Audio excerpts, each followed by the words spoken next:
Assalamualaikum warahmatullahi wabarakatuh. Bismillahirrahmanirrahim. Alhamdulillahirabbil alamin wal aqibatu lil muttaqin wala udwana illa 'alal zalimin. Asyhadu an la ilaha illallah wahdahu la syarika lah wa asyhadu anna Muhammadan abduhu wa rasuluh. Allahumma shalli ala Muhammadin wa ala alihi wa sahbihi ajma'in. Amma ba'd. Para pemirsa kajian online Cibitung yang dirahmati Allah Ta'ala, alhamdulillah pada pekan kedua di bulan Syawal 1441 Hijriah kita bisa jumpa lagi dengan kajian online Cibitung yang diselenggarakan oleh pimpinan cabang Muhammadiyah Cibitung bersama pemuda Muhammadiyah Cibitung setiap bulan. Pada episode ketiga ini, insya Allah akan disampaikan oleh Ustaz Isa Abdullah, Sarjana Teologi Islam, dengan tema Semangat New Ramadan di bulan Syawal. Hadir juga di sebelah kiri Bapak Ferial Abadi, Dr. Ferial Abadi atau yang akrab kita kenal Mas Ferry. Beliau adalah pimpinan pemuda Muhammadiyah Cibitung yang pada hari ini bisa hadir. Alhamdulillah. Kita sapa, gimana Ustaz kabar Mas Ferry juga? Alhamdulillah. Alhamdulillah. Semoga para pemirsa studio dan di rumah tetap dalam keadaan yang terbaik. Baiklah, untuk memulai acara kita, marilah kita buka dengan membaca basmalah. Bismillahirrahmanirrahim. Untuk selanjutnya, sambutan akan kami mintakan yang pertama dari Pak Ferial Abadi, Ketua Pimpinan Daerah Pemuda Muhammadiyah Kabupaten Bekasi. Waktu dipersilakan.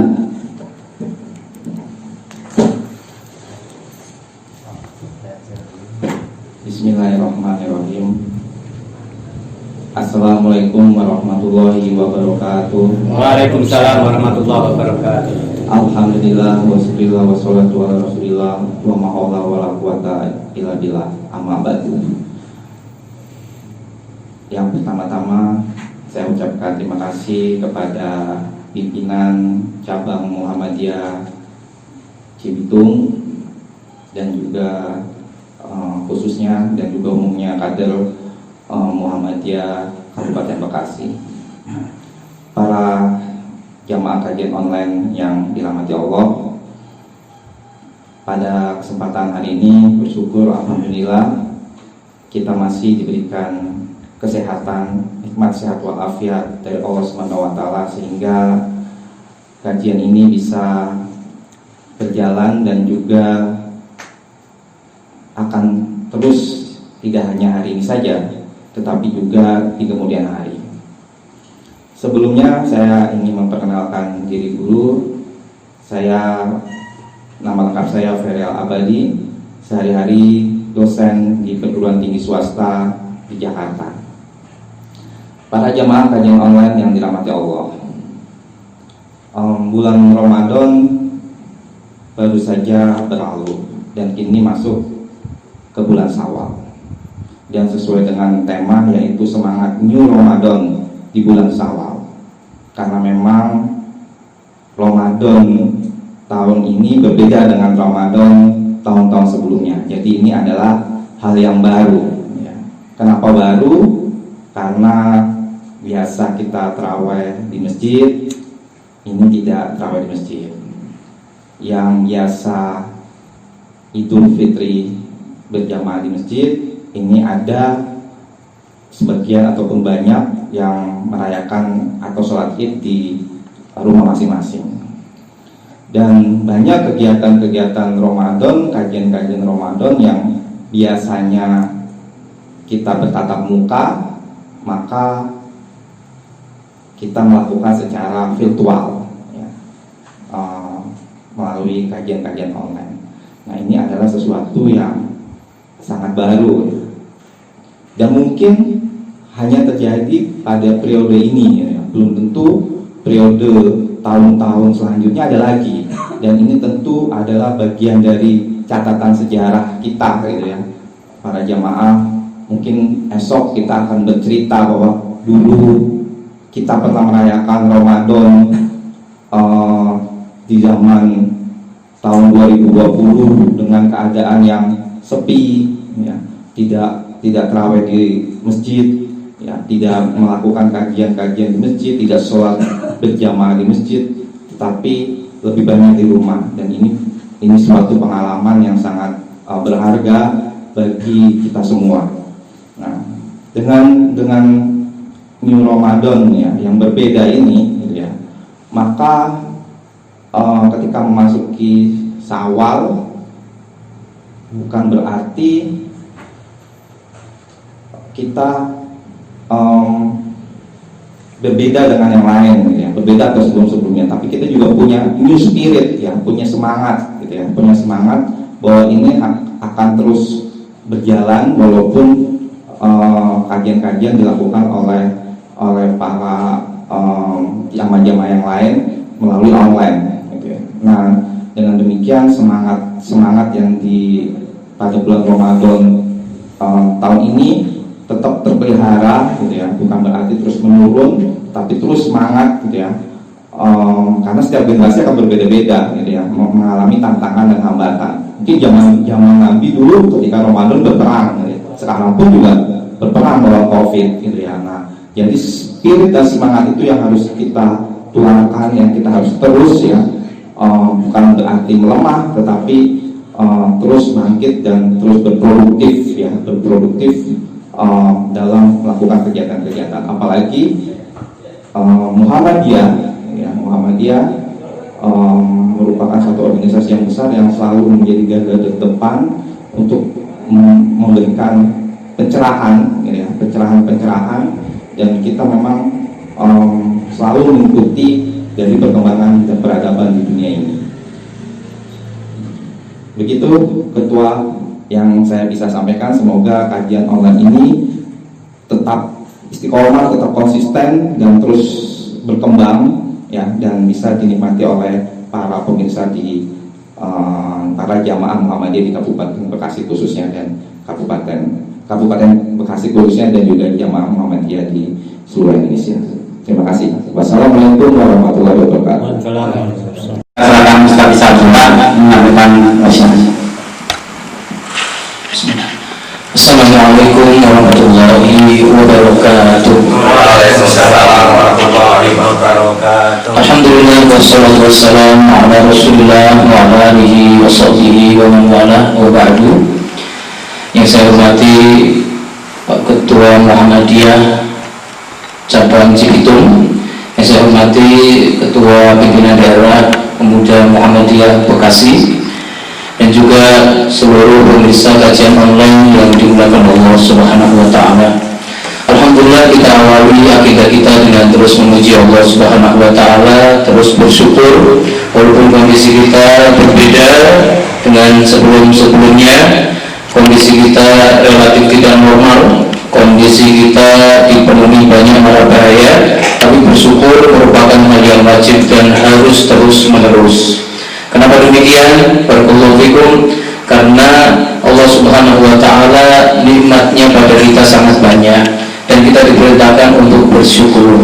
Jangan sampai kita termasuk orang-orang yang kufur. Allah Subhanahu wa Ta'ala mengingatkan, wa qalilun min ibadiyas syakur. Jarang ada orang yang bersyukur. Ditimpa masalah dikit lupa nikmat yang segudang. Ditimpa jarum yang menusuk kaki, barangkali sangat kecil, nyelekit, lupa kalau ternyata ada nikmat Allah di sekujur tubuh. Diuji dengan kehilangan uang yang tak seberapa, lupa kalau ternyata selama ini makan nikmat Allah sangat banyak. Maka kita masuk, kalau diuji hidup 20 tahun aman, sehat, walafiat, lancar, jaya. Sekarang kita diuji seperti ini, syukurnya tetap lebih banyak. Barakallahu fikum. Kemudian salawat bersalam dan senantiasa tercurahkan kepada Rasulullah SAW. Di masa pandemi seperti ini, amalan yang sangat bermanfaat diantaranya adalah membaca sholawat, sebagaimana diutarakan Ibnu Hajar al-Asqalani dalam kitabnya Badrul Ma'un fi Fadli Ta'un. Beliau menyebutkan sholawat memiliki manfaat yang luar biasa, terutama dalam mencegah mara bahaya, mendatangkan kebaikan-kebaikan, membuka pintu-pintu yang terkunci rapat, jalan keluar yang tidak ditemukan, semuanya insya Allah akan kita lihat dengan terang kalau kita memperbanyak sholawat. Pemirsa kajian online Cibitung yang dimuliakan Allah Subhanahu wa Ta'ala, Tidak terasa Ramadan sudah kita lalui, puasa sebulan penuh sudah kita jalani, sholat wajib, sholat sunnah, alhamdulillah sudah kita sempurnakan, membaca Al-Quran sudah kita tunaikan, zakat fitrah alhamdulillah sudah kita sampaikan kepada yang benar menerima. Itu adalah amalan-amalan yang sangat luar biasa, amalan-amalan yang sangat besar nilainya di sisi Allah Subhanahu wa Ta'ala. Nah, sekarang kita sudah memasuki bulan Syawal, artinya kita sudah melewati Ramadan. Syekh Abdul Razak Al-Badr, Rektor Universitas Islam Madinah, beliau menyampaikan, seandainya seseorang itu menjalani Ramadan dengan maksimal dan optimal, maka manfaatnya akan dirasakan selama setahun sampai ketemu Ramadan lagi. Andai kemarin kita berpuasa, benar-benar meninggalkan makan, meninggalkan minum, meninggalkan syahwat, kita tidak melakukan perbuatan-perbuatan dosa, kita sholat wajib kita kerjakan, semuanya kita kerjakan dengan benar, maka insya Allah manfaatnya akan bertahan sampai setahun. Karena itulah Rasul menjanjikan siapa yang berpuasa Ramadan imanan wa ihtisaban, benar-benar karena dorongan iman dan pengen dapat pahala, maka ghufira lahu ma taqaddama min dzambi, dosanya akan diampuni. Orang kalau dosanya diampuni itu tandanya dia tidak akan lagi berbuat dosa. Kalau ada orang bertobat tapi ternyata dosa diulangi lagi, itu tandanya belum diampuni sama Allah. Jadi tandanya orang dapat ampunan itu ya setelah itu insaf dia menjadi lebih baik. Nah, ikhwatillah, pemirsa kajian ngaji itu yang dimuliakan Allah Subhanahu wa Ta'ala. Kemudian sekarang kita memasuki bulan Syawal, Ramadan sudah lewat. Saya ini agak khawatir. Ramadan kemarin kita loyo, Idul Fitri tambah loyo. Kenapa? Karena biasanya kita berjamaah, berkelompok, berkomunitas, ibadah terasa ramai, saingan amal soleh terasa nikmat. Nanya orang baca Quran di masjid dapat berapa, senang. Masjid sebelah sudah sampai Ar-Rahman, masjid sebelah sampai Al-Waqi'ah, masjid sebelah sudah sampai Al-Mujadalah. Masjid saya baru sampai di surat Hamim As-Sajdah. Semangat untuk mengejar kebaikan. Astagfirullah. Berbeda dengan kemarin, senyap, sepi, rahasia, ibadah kita tidak ada yang tahu sama sekali. Akibatnya kita melihat semangatnya kurang. Menyambut Ramadan tidak terlihat gebiar-gebiar, tidak terlihat ada syiar. Yang ada Ramadan dilewati begitu saja, pokoknya pengen cepat berlalu, pengen cepat. Ya, mudah-mudahan cepat pulang kampung kalau memang bisa, kalau tidak mudah-mudahan pandeminya cepat berlalu. Memasuki hari raya Idul Fitri lebih mengenaskan lagi. Kayaknya sudah pada lalu nggak semangat karena nggak bisa pulang kampung. Nah ini salah. Kalau Idul Fitri umat Islam aja gak bahagia, suruh siapa yang bahagia? Kalau orang Islam gak mau merayakan Idul Fitri dengan benar, terus kita nyuruh siapa yang mau merayakan? Orang Islam aja gak mau merayakan. Padahal hukum bahagia di hari raya, hukum menyemarakan hari raya, itu termasuk syiar agama, sebagaimana disampaikan oleh Ibnu Taimiyah, Ibnu Hajar, An-Nawawi dan lain-lain. Jadi hukum bahagia di hari raya itu hukumnya adalah wajib. Masak-masak, makan enak, itu hukumnya sunnah. Itu nggak ada di hari yang lain. Makanya kalau orang Islam di hari kemarin kelihatan loyo, nggak semangat begitu, masya Allah. Siar yang enak aja nggak ada yang menyiarkan. Bagaimana kalau seandainya nanti itu siarnya adalah jihad fisabilillah, menghadapi penjajah dan lain-lain. Wong siar yang enak aja nggak semarak, apalagi siar-siar yang berbahaya, bertaruh nyawa. Maka dari situlah marilah bersama-sama kita amati kembali Ramadan kita kemarin dan juga Idul Fitri kita. Kemudian sekarang kita memasuki Syawal. Apa yang akan kita lakukan? Ya mungkin saya bisa menyampaikan kita harus kembali new normal. Jadi manusia normal. Manusia itu adalah hamba. Dan tugasnya setiap hari ya jadi hamba. Menghamba, bahasa agama kita beribadah seperti itu. Manusia itu akan menjadi sempurna kalau ibadahnya sempurna. Manusia disebut manusia sempurna kalau ibadahnya sempurna. Jadi kita kembali ke new normal, jadi manusia normal kembali, jadi hamba yang sejati, Jangan hamba yang sok-sok jadi Tuhan. Jadi hamba yang mungkin mengambil ya otoritas Tuhan. Jangan sampai kita menjadi hamba yang menentang Tuhan seperti itu. Jadilah hamba yang sejati. Ini yang penting untuk saya tekankan. Dan sebenarnya menjadi hamba sejati itu kelihatan sekali di bulan Ramadan. Bagaimana manusia bisa nata perut lillahi ta'ala. Kok bisa mengendalikan perut? Alangkah banyaknya manusia terjatuh, terjerembab dalam dosa gara-gara perut. Seperti itu. Nah, kemudian yang selanjutnya bisa menjaga haus. Masya Allah, manusia itu urusan haus luar biasa susahnya. Tapi karena disuruh oleh Allah, manusia itu manut, itu hamba sejati. Yang lebih luar biasa lagi urusan syahwat yang barangkali sudah sampai diubun-ubun, ya, ternyata bisa ditahan karena sedang berpuasa menjalankan perintah Allah. Itu hamba yang sejati sebenarnya, seperti itu gambarannya.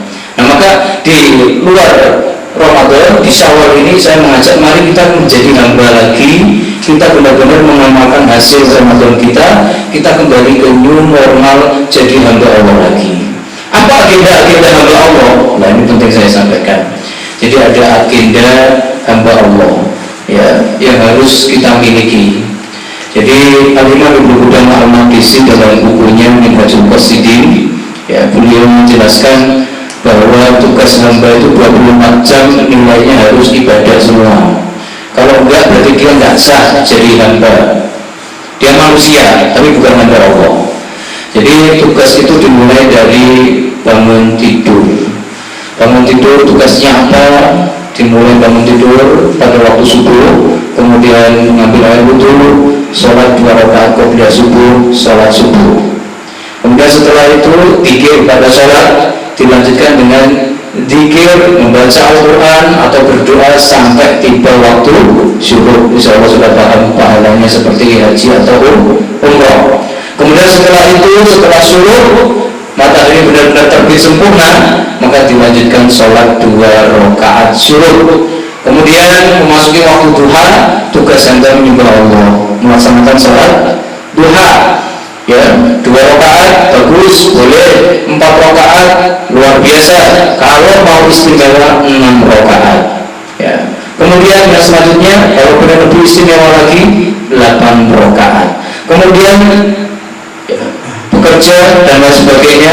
Memasuki waktu siang, ya 1/4 jam atau setengah jam sebelum waktu zuhur, hamba diperintahkan Allah untuk tidur. Yang kita kenal namanya qailullah. Itu tidur sebagai bekal untuk nanti membuat semangat ibadah di waktu-waktu selanjutnya. Setelah itu memasuki waktu zuhur, sholat qobliyah zuhur, sholat zuhur berjamaah, kemudian sholat ba'diyah. Antara waktu zuhur sampai waktu asar, waktu paling bagus untuk membaca Al-Quran, belajar ilmu syar'i, menyambung silaturahmi dan lain sebagainya. Kemudian tiba waktu asar, sholat qobliyah, sholat asar berjamaah, sampai tiba waktu maghrib, waktu untuk banyak-banyak berzikir, membaca Al-Quran, dan juga waktu untuk berdoa. Terkhusus hari Jumat kalau bisa difulkan dari habis asar sampai maghrib. Kemudian memasuki waktu maghrib, sholat maghrib berjamaah dilanjutkan dengan ba'diyah maghrib. Setelah itu menunggu waktu isya, disambung jangan pulang. Kenapa? Karena Rasulullah SAW pernah ditanya ya, tentang amal yang paling utama. Beliau menjawab, yaitu intidharus sholat ba'da sholat, nunggu waktu sholat selanjutnya setelah sholat. Setelah mengerjakan kewajiban, nunggu waktu selanjutnya. Nah, kemudian setelah itu setelah masuk waktu isya, maka sholat isya berjamaah dilanjutkan dengan ba'diyah isya. Setelah itu tugasnya apa? Sebelum tidur masih ada tugas lagi. Kita kan menghamba pada Allah. Siapa yang bisa melengkapi ini berarti kehambaannya sempurna, serius jadi hambanya. Wa ma khalaqtul jinna wal insa illa liya'budun. Allah menciptakan kita ini tujuannya untuk ibadah. Tujuan utama kita ya menyempurnakan penghambaan kita pada Allah. Kemudian setelah isya maka dilarang untuk bincang-bincang. Kemudian menyelesaikan irit kalau bisa yaitu membaca surat Al-Mulk, surat Al-Waqiah, surat As-Sajdah. Setelah itu dilanjutkan sholat witir dulu, biar nanti kalau khawatir kebablasan bangunnya sampai subuh, seperti itu ya. Kemudian zikir sebelum tidur, ya, membaca ayat kursi, kemudian membaca wirid-wirid yang lain. Kemudian ya, pemirsa kajian wajib itu yang dilakukan Allah, memasuki waktu malam. Waktu malam ini luar biasa. Para salaf kita, mereka ini benar-benar memanfaatkan malam untuk menyempurnakan penghambaannya pada Allah. Ini baru benar-benar hamba yang normal ini, mengabdi kalau bisa 100%, kalau nggak bisa 75, kalau nggak bisa 50, yang penting tetap mengabdi kepada Allah. Waktu malam, ya, sini ada yang menghidupkan malam semalam suntuk, ada juga yang setengah malam, ada yang sepertiga malam, ada yang seperempat malam, seperlima malam, ada yang seperenam malam. Ya, mereka semuanya mengisi waktu malam. Dari seluruh waktu malam, yang paling utama adalah untuk sholat itu tengah malam, untuk munajat sepertiga malam, untuk istighfar akhir malam. Ini waktu malam. Artinya bagi kita, kalau ingin kembali normal jadi hamba beneran, ini saatnya kita perbaiki pola ibadah kita padatkan dan kita penuhi agar kita semuanya di sisi Allah ini benar-benar menjadi hamba yang baik, dianggap sebagai hamba yang mulia. Kemudian pemirsa kajian wajib itu yang dimuliakan Allah Subhanahu wa Ta'ala. Yang selanjutnya, saya juga mengajak marilah bersama-sama hasil kita yang membiasakan diri di bulan Ramadan untuk puasa, untuk sholat, ya, itu kita tularkan di bulan-bulan yang lain. Karena dalam Islam orang kalau sudah pernah punya prestasi tapi habis itu jeblok, itu nilainya jelek. Sebagaimana hadis riwayat Imam Bukhari dan Muslim, ya, Rasul bersabda kepada Abdullah bin Amr bin As, "Ya Abdullah, la takun mithla fulan, kana yaqumu minal lail, fataraka qiyamal lail." Wahai Abdullah, kamu jangan niru orang itu ya. Orang itu tuh dulu kalau malam dia mulai, tapi sekarang enggak lagi. Ini kata Ibnu Hajar dalam Fathul Bari, orang yang sudah terbiasa melakukan kebaikan lalu ditinggalkan, maka itu hukumnya enggak baik. Ini artinya apa? Kita kalau kemarin sudah bisa puasa, setelah Ramadan jangan sampai puasa ditinggalkan. Ada banyak menu puasa sunnah, sebulan 3 hari. Kalau seandainya kuat lebih, Senin Kamis kuat lebih, puasa dahulu, Insya Allah. Jadi jangan sampai ditinggalkan sama sekali. Kemudian yang selanjutnya pemilu, ya, kita semuanya mari bersama-sama menjaga hasil Ramadan kita agar tetap bertahan. Karena memang harus kita akui, menang itu mudah, tapi mempertahankan kemenangan itu tidak mudah. Mampukah kita mempertahankan kemenangan? Selama Ramadan, alhamdulillah kita berhasil mempercundangi setan. Setan berhasil kita bekuk, setan berhasil kita, ibaratnya ini berhasil untuk kita ejek. Kenapa? Alhamdulillah kita mengendalikan perut, mengendalikan bawah perut, mengendalikan nafsu kita dengan begitu gampang mentaati Allah. Setan sakit hati, setan itu jelas ya pengen balas dendam ya, seperti itu. Nah kemudian ketika kita sudah menang, apakah kita mampu mempertahankan? Kalau seandainya tidak, Masya Allah, berarti benar-benar rugi. Itu seperti tadi, anak yang pernah ranking 1, setelah itu ternyata nggak dapat ranking sama sekali, bahkan jeblok, bahkan tinggal kelas. Masya Allah, ini hal yang buruk tentunya.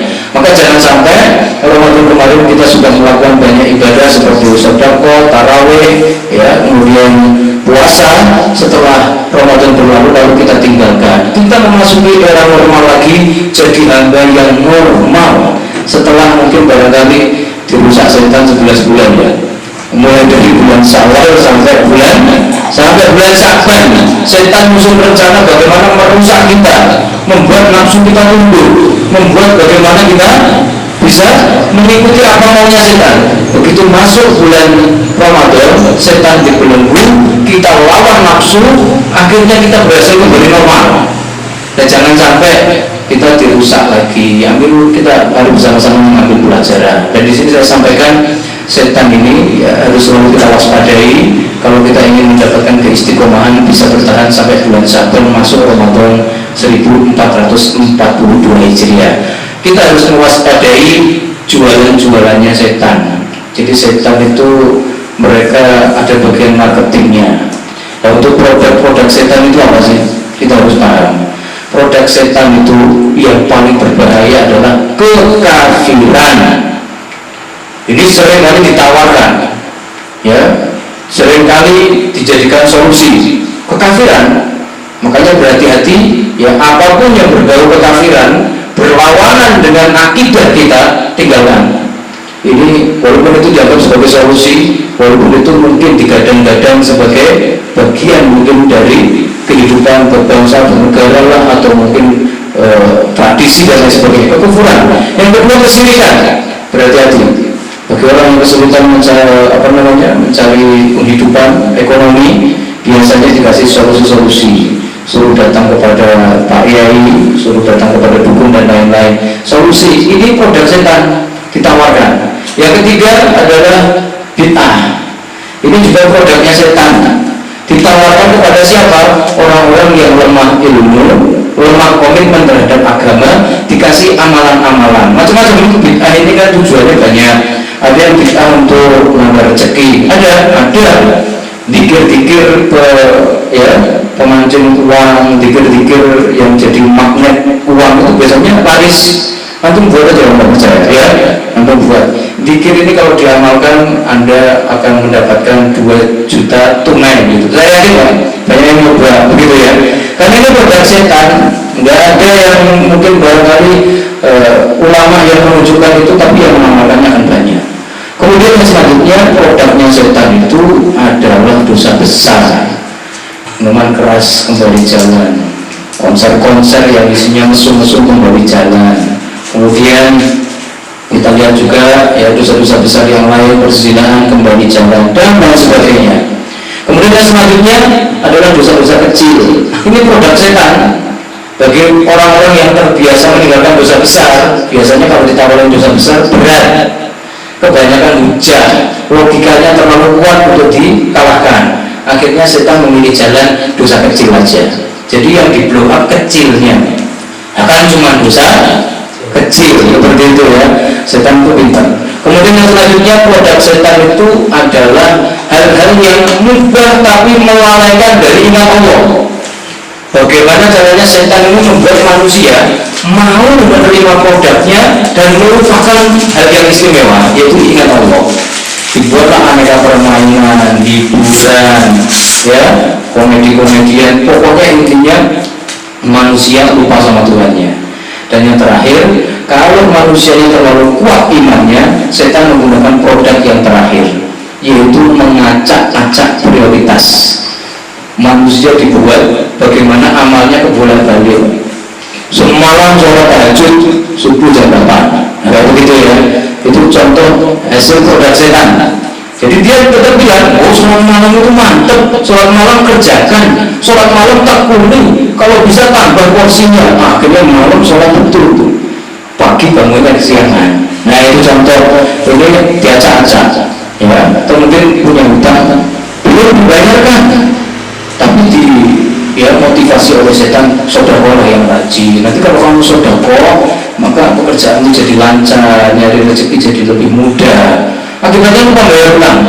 Padahal orang kalau meninggal dunia masih membayar utang, maka tidak bisa masuk jannah. Menunggu ya kerelaan hati dari orang yang diutang. Barakallahu.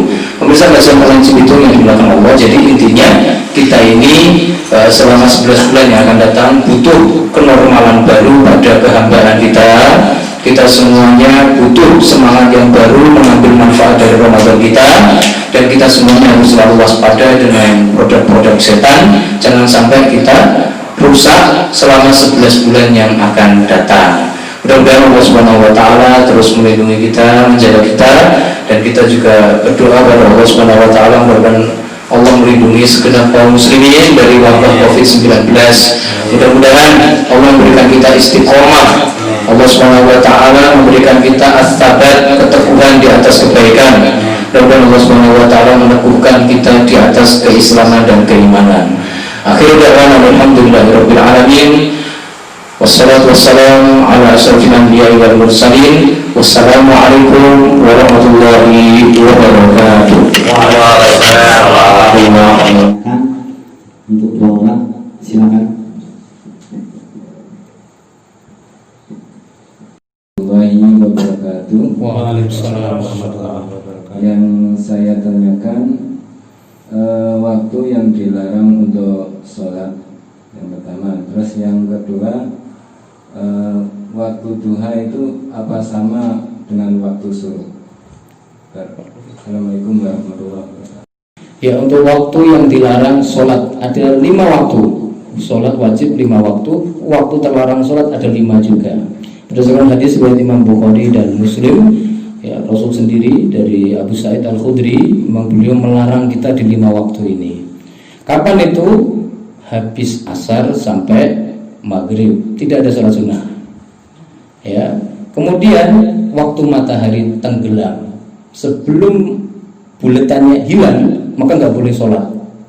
Ya, antara asar sampai matahari mau tenggelam nggak boleh sholat. Ketika matahari tenggelam sampai hilang juga nggak boleh. Ini terhitung 2 ya. Kemudian setelah itu habis subuh sampai matahari mau muncul. Ya, habis subuh sampai matahari mau muncul. Kemudian matahari muncul sampai lepas dari cakrawala, dari ufuk. Ya, jadi udah kelihatan bulat. Ya, ini waktu terlarang. Jadi kalau habis subuh nggak ada sholat sunnah sampai matahari kelihatan mau nongol. Kalau matahari sudah terbit sempurna, maka baru boleh melaksanakan ibadah sholat lagi, sholat sunnah. Ya, kemudian yang satu mana? Yaitu ketika matahari di tengah-tengah, ya, sampai matahari tergelincir.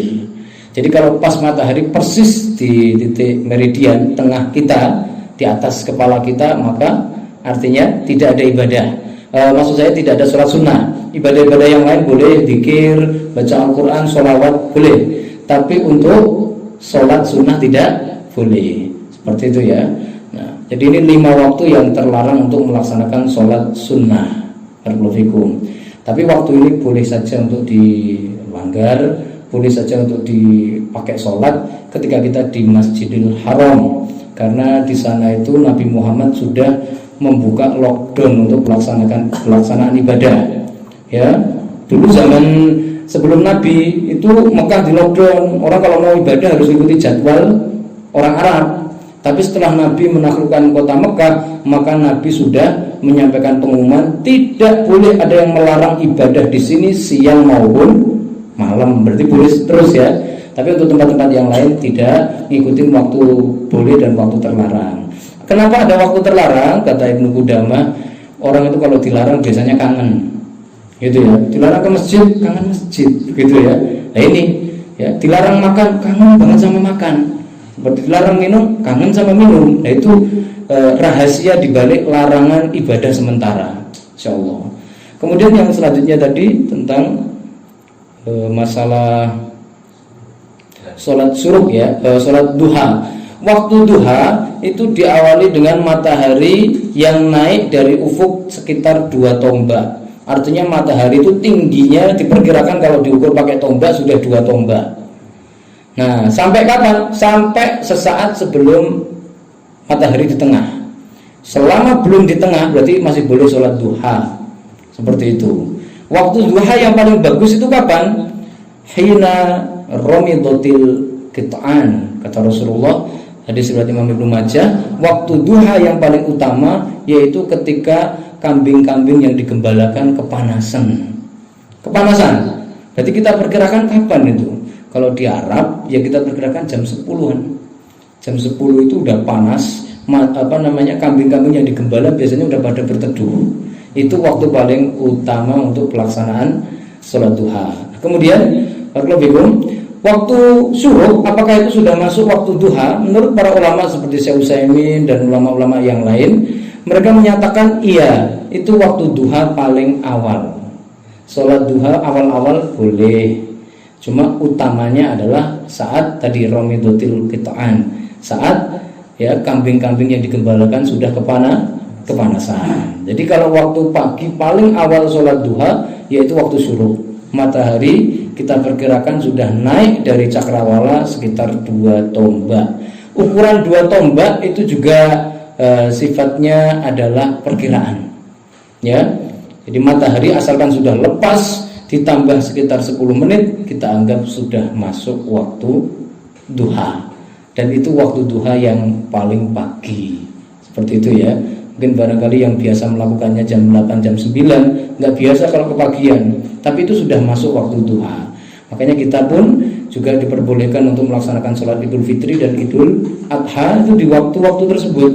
Kenapa? Karena waktunya adalah waktu duha. Ya, karena waktu duha dimulainya dari setelah matahari terbit. Jadi jam 6 lebih 10 udah boleh melaksanakan sholat Id. Allah a'lam bishawab. Assalamualaikum warahmatullahi wabarakatuh. Jazakumullah atas waktunya. Ada beberapa dua yang saya tanyakan kaitannya dengan membayar qada puasa dengan membayar fidyah. Jadi yang boleh bayar fidyah ini unsur apa saja kaitannya dengan puasa Ramadan ini. Terus yang kedua, adakah akadnya ataupun bacaannya ketika kita memberikan makan, kan fidyah memberi makan ya kepada fakir miskin, itu ada bacaannya enggak ataupun serah terima? Baik, barakallahu fikum. Untuk masalah fidyah, fidyah ini syariat bagi orang yang tidak mungkin bisa bayar puasa, tidak mungkin bisa puasa lagi. Itu syariatnya bayar fidyah. Misalkan orang udah tua renta, belum pikun, masih sehat walafiat, tapi nggak kuat puasa. Tambah tahun kira-kira tambah kuat apa tambah lemes? Tambah lemes, otomatis nggak mungkin bisa bayar. Berarti solusinya dia tetap kena kewajiban puasa, akhirnya dia bayar fidyah. Yang kedua, orang yang sakit divonis sakit seumur hidup. Ya, misalkan ya dia mungkin barangkali lambungnya bermasalah dan divonis oleh dokter ini seumur hidup. Jadi penyakitnya benar-benar penyakit yang kronis dan seumur hidup. Ini nggak mungkin bisa bayar, maka dia boleh untuk bayar fidyah saja, karena nggak bisa bayar utang puasa pakai puasa, maka bayarnya pakai fidyah. Yang ketiga, orang yang boleh untuk membayar fidyah ini yaitu orang-orang yang utang puasanya kebanyakan karena udzur. Contoh, tiap tahun hamil 7 tahun anaknya 7, begitu ya. Nah itu puasanya 7 bulan, ya.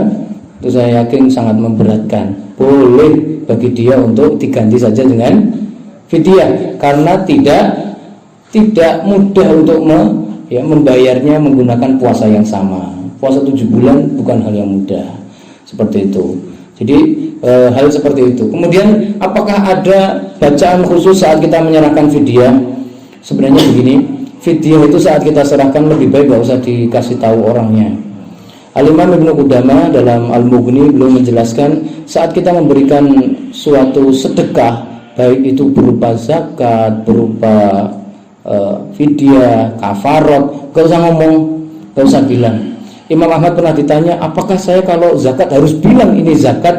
Maka Imam Ahmad menjawab, kamu tuh mau malu-maluin orang, mau bikin malu atau mau bikin senang? Kata beliau begitu.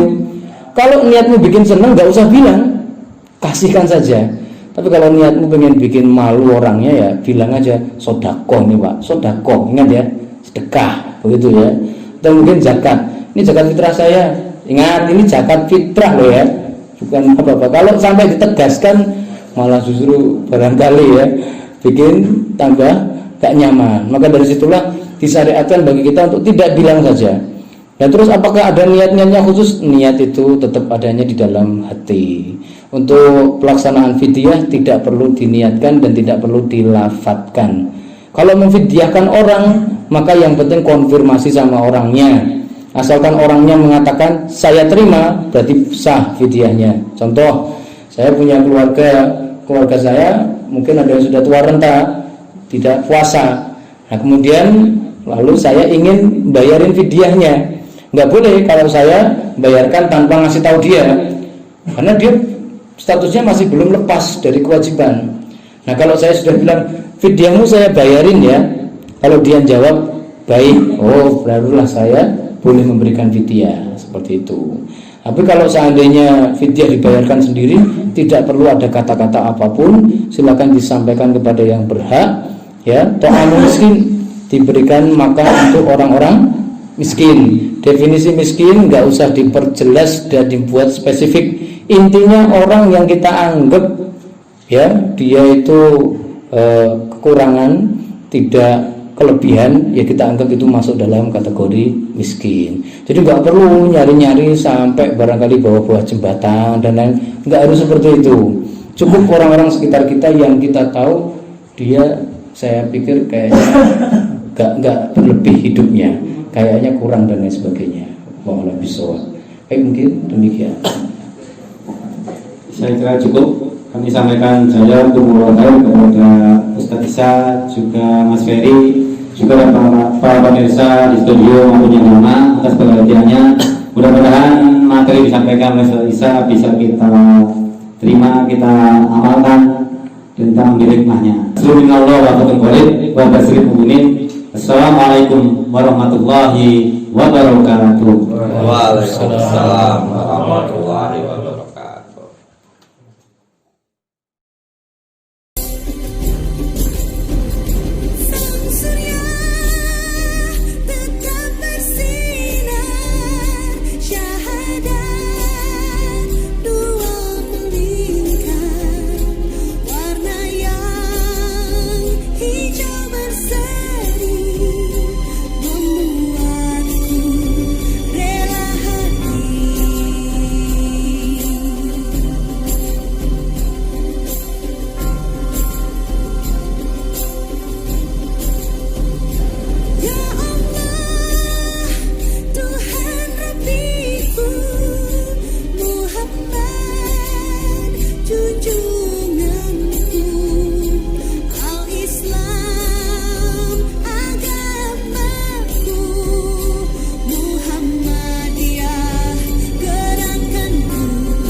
Seruan ilahi Rabbi Samina wa